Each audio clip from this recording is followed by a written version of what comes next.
Hey everyone, today I'm going to show you how to remove a PST file from Outlook. So let's get started with this quick tutorial. First, open your Microsoft Outlook application on your computer and log into your account. This will load all your emails and ensure you have access to your account settings. Once everything loads up, you're ready to proceed with removing the PST file. Now direct your attention to the top part of your screen where all your tools and menus are located. You'll see a tab labeled File.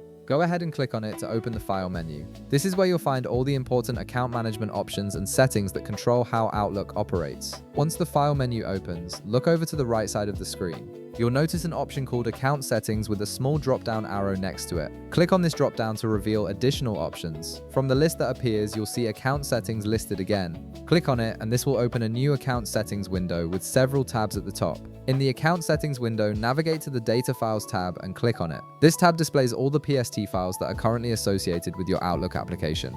PST files are data files that store your emails, contacts, and calendar information, so this section shows you everything that's connected to your account. Take a moment to review the list and identify which PST file you want to remove.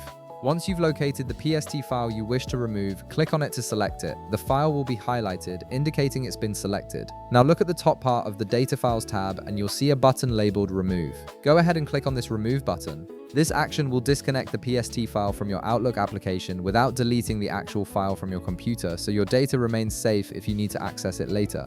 And that's it.